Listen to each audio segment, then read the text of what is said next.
So hello everyone, एक बार फिर से आप सबका बहुत बहुत स्वागत है हमारे यूट्यूब चैनल स्कॉलर सिटी पे। तो आज हम लोग एक नया टॉपिक स्टार्ट करेंगे। टॉपिक क्या है? एक छोटा सा टॉपिक है, एक बड़ा ही सिंपल क्वेश्चन है। आप लोगों ने जैसा इंस्टाग्राम पे या फेसबुक पे सुना भी होगा कि nothing can never reach the speed of light, मतलब स्पीड ऑफ लाइट के कोई आसपास भी नहीं पहुंच सकता है। तो आज हम आप सबको इसका बड़ा ही सिंपल सा रीजन बताएंगे एक फॉर्मूले के, और वो फॉर्मूला आइंस्टीन की स्पेशल थ्योरी ऑफ रिलेटिविटी से ही आया है। तो चलिए देखते हैं ये बात कहां से आएगी कि जैसे हम लोग ने सुना है कि भाई कोई भी चीज जो होती है वो स्पीड ऑफ लाइट के आसपास कभी नहीं पहुंच सकती, मतलब स्पीड ऑफ लाइट को कभी नहीं क्रॉस कर सकती है और वहां तक पहुंच भी नहीं सकती है। तो कैसे ऐसा कैसे होता है? कोई चीज क्यों नहीं पहुंच सकती है? तो ये बात जो है, जो सबसे पहले ये बात बताई गई थी, वो सबसे पहले बात बताई थी आइंस्टीन ने, सर अल्बर्ट आइंस्टीन ने 1905 के अक्रॉस, जब उन्होंने अपने पेपर लिखे थे स्पेशल थ्योरी ऑफ रिलेटिविटी के ऊपर। तो वहां से ये बात डिराइव करी थी आइंस्टीन ने। और आइंस्टीन ने एक बड़ा ही फेमस रिलेशन, जैसा आप लोगों ने सुना होगा, एक फेमस रिलेशन होता है E equals to mc square. फिलहाल वो स्पेशल थ्योरी ऑफ रिलेटिविटी कभी थी ही नहीं। एग्जैक्टली अगर हम घुमा फिरा के बात करें, जो स्पेशल थ्योरी ऑफ रिलेटिविटी थी उसने एक फॉर्मूला दिया था। वो फॉर्मूला था m is equals to M naught upon 1 minus under root one minus V square upon C square.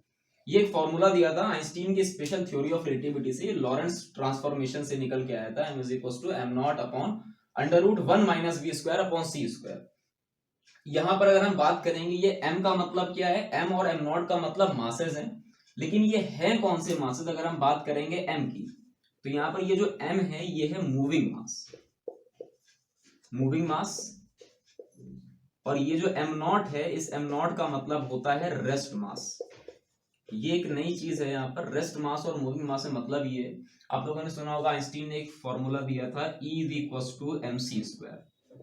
तो E equals to mc square ने, सर अल्बर्ट आइंस्टीन ने ये बात प्रूव करी थी, जब भी कोई चीज जो होती है वो मोशन में आती है तो ऑब्वियस सी बात है उसकी काइनेटिक एनर्जी बढ़ती होगी। जब किसी बॉडी की काइनेटिक एनर्जी बढ़ती है तो उसका मास बढ़ने लगता है। इसका मतलब ये होगा कि अगर किसी बॉडी के पास में मास होता है तो उसके अंदर क्या होता है? उसके अंदर एनर्जी बनने लगती है। या फिर अगर किसी की बॉडी के अंदर एनर्जी होती है तो उसके अंदर मास बनने लगता है। तो यहां से हम ये कह सकते हैं कि अगर हमारी बॉडी जो होती है वो कुछ सर्टेन मोशन कर रही होती है, किसी वेलोसिटी से चल रही होती है, तो एक्चुअली में हमारा मास जो होता है वो बढ़ने लगता है। बढ़ने इसलिए लगता है क्योंकि हमारी काइनेटिक एनर्जी बढ़ती है। जब काइनेटिक एनर्जी बढ़ेगी यानी एनर्जी बढ़ेगी तो उससे क्या बढ़ेगा? उससे मास बढ़ेगा। तो हम ये कह सकते हैं कि अगर हमारी बॉडी रुकी हुई होती है तो उस टाइम हमारा मास कम होता है, और जब हमारी बॉडी मोशन कर रही होती है तो उसका मास ज्यादा होता है। अच्छा, अब जो आज का टॉपिक है, आज के टॉपिक में लिखा है nothing can reach the speed of light, मतलब ना उसके आसपास पहुंच सकता है और ना ही उसके ऊपर निकल सकता है। जहां पर सी स्क्वायर का मतलब क्या है? सी स्क्वायर का मतलब है स्पीड ऑफ लाइट। और वी स्क्वायर का मतलब क्या है? वी स्क्वायर का मतलब है उस पर्टिकुलर बॉडी की वेलोसिटी कितनी। अच्छा, अगर हम बात करेंगे सी की, तो आप लोग को जैसा मालूम भी होगा, सी की जो अप्रोक्सीमेट हम लोग वैल्यू मानते हैं वो मानते हैं 3 इंटू 10⁸ मीटर पर सेकेंड। इसकी अगर एग्जैक्ट वैल्यू की हम बात करेंगे तो सी की एग्जैक्ट वैल्यू होती है 2.9979 2458 इंटू 10⁸ मीटर पर सेकेंड। ये स्पीड ऑफ लाइट की एग्जैक्ट वैल्यू होती है, जो कि जेम्स क्लार्क मैक्सवेल ने अपने एक फॉर्मूले से दी थी। 2.9979 2458 इंटू 10⁸ मीटर पर सेकेंड। इसको अप्रोक्सीमेट करके हम लोग 3 इंटू 10⁸ मीटर पर सेकेंड मानते हैं। अच्छा, तो भाई इस चीज का इस फॉर्मूले से क्या लेना देना है? इस फॉर्मूले से ये लेना देना है कि सपोज करिए कि कोई बॉडी जो है, suppose a body is moving with c with velocity c। मतलब हमने थोड़ी देर के लिए बात सपोज कर ली कि कोई बॉडी जो है वो c की वेलोसिटी, मतलब स्पीड ऑफ लाइट की वेलोसिटी के पास पहुंच गई। सपोज कर लेते हैं, हालांकि पहुंचेगी नहीं, कैसे नहीं पहुंचेगी वो अभी हमें देखना है। तो हमने मान लिया कि कोई बॉडी जो है वो c की स्पीड के आसपास पहुंच गई है, उसकी वेलोसिटी जो हो गई है वो c हो गई है। तो अगर ये जो फॉर्मूला हमने यहां पर लिखा है m is equal to M naught upon 1 minus under root V square upon C square, तो इसमें हम ये लिख सकते हैं कि अगर हमें उस बॉडी का मूविंग मास चाहिए, अगर कोई बॉडी मोशन कर रही है, उसकी वेलोसिटी c के आसपास की है, तो अगर हमें उसका मास चाहिए जो कि मूविंग मास होता है। आपको मालूम भी होगा कि जब भी किसी की बॉडी के अंदर एनर्जी बढ़ती है तो उसका मास बढ़ने लगता है। तो अगर इस c की वैल्यू को हम इस v की जगह पर रखेंगे, जब भाई उसकी वेलोसिटी जो है सर्टेन पार्टिकल की वेलोसिटी c हो गई है, तो इस v की जगह पर हम क्या लिख देंगे, c लिख देंगे। अच्छा, ये v और c में कंपैरिजन होता है। जो c स्क्वायर है ये रिलेटिव की बात कर रहे हैं, मतलब हम ये बता रहे हैं कि किसी की वेलोसिटी जो है वो स्पीड ऑफ लाइट की किस रेशियो में है। तो ये जो यहाँ पर v लिखा है, ये v किसके लिए, ये v है उस बॉडी के लिए, वो बॉडी किस वेलोसिटी से मूव कर रही होती है। तो इसका मतलब ये हुआ कि इस c की वैल्यू को हम यहाँ पर उठा के पुट कर सकते हैं।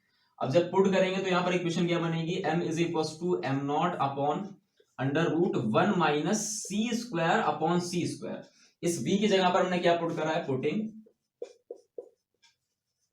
v is equal to c। किसी भी पार्टिकल के लिए हमने उसकी वेलोसिटी को c के आसपास मान लिया है, तो अगर इस v स्क्वायर की जगह पर हम c की वैल्यू पुट करेंगे तो वो c स्क्वायर हो जाएगा। अच्छा, ये c स्क्वायर से c स्क्वायर कैंसिल होके 1 बचेगा, और 1 में से 1 को माइनस करेंगे तो कितना आएगा आंसर 0, और 0 के ऊपर अगर अंडर रूट लगेगा तो उससे क्या हो जाएगा, 0 के ऊपर अंडर रूट लगेगा तो उसका मतलब क्या होता है, उसका मतलब होता है 0। अब आप देख सकते हैं कि यहाँ पर ये जो m है और यानी जो मूविंग मास है, और मूविंग मास में हो क्या रहा है, जब किसी भी चीज को हम डिवाइड, ये इसका रेस्ट मास है, अगर इसके रेस्ट मास को हम डिवाइड करेंगे 0 से तो इसका ये जो मास है ये क्या हो जाएगा, ये इनफाइनाइट हो जाएगा। जब भी किसी इसको हम लोग डिवाइड करते हैं 0 से तो वो क्या हो जाएगा, वो इनफाइनाइट चला जाएगा। तो यहाँ पर जो m है वो कितना निकल के आएगा, वो निकल के आएगा इनफाइनाइट। मतलब उस बॉडी का जो मूविंग मास है वो क्या हो जाएगा, वो हो जाएगा इनफाइनाइट। अगर किसी कोई बॉडी जो है वो सर्टेनली अगर किसी v उसकी जो है वो c के आसपास है तो उस केस में जो उसका मूविंग मास होता है वो इनफाइनाइट चला जाएगा। और हमें ये बात मालूम है न्यूटन के सेकंड लॉ से, that F is equal to ma। ये बात हमें न्यूटन के सेकंड लॉ से मालूम है। अगर इस m की वैल्यू को हम यहां पर पुट करेंगे तो क्या हो जाएगा, F is equal to infinite into a, that is F is also a infinite. मतलब उस बॉडी को अगर हमें मोशन कराना है c की वेलोसिटी के आसपास तो हमें कितनी फोर्स लगानी पड़ेगी, हमें फोर्स लगानी पड़ेगी इनफाइनाइट। तो इनफाइनाइट फोर्स हम लोग कहां से लेके आएंगे, तो यही रीजन होता है जिसकी वजह से कोई भी बॉडी स्पीड ऑफ लाइट के आसपास नहीं पहुंच सकती। ये बात सबसे पहले किसने प्रूव करी थी, ये बात प्रूव करी थी आइंस्टीन ने।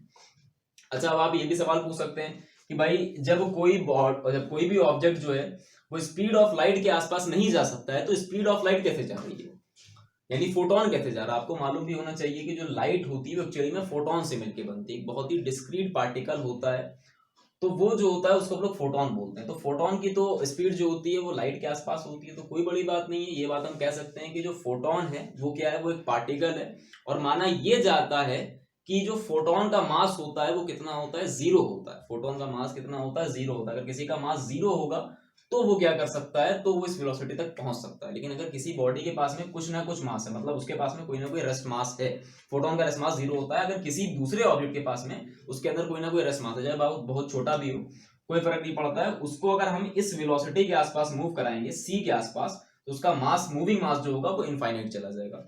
और किसी का अगर मास जो है इनफाइनाइट चला जा रहा है, इसका मतलब क्या है, इतना, इसका मतलब ये हुआ कि हमें उसको चलाने के लिए फोर्स भी इनफाइनाइट चाहिए।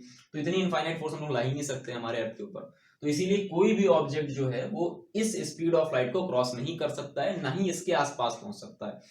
तो हम ये कह सकते हैं कि हमारी यूनिवर्स की जो लिमिट है वो कितनी है, that is 2.99792458 into 10 to the power 8 metre पर second, that is speed of light. दुनिया के अंदर कोई भी पार्टिकल स्पीड ऑफ लाइट को क्रॉस नहीं कर सकता है, ना ही उसके आसपास पहुंच सकता है। तो आई होप आपको वीडियो अच्छा लगा होगा। इन्फॉर्मेटिव वीडियो आज हमने एकदम अलग टॉपिक से हटके बनाया है। अगर आपको अच्छा लगा हो तो आप सब्सक्राइब करिए एंड लाइक करिए। चलिए फिर आज के लिए इतने ही रखते हैं। Thank you.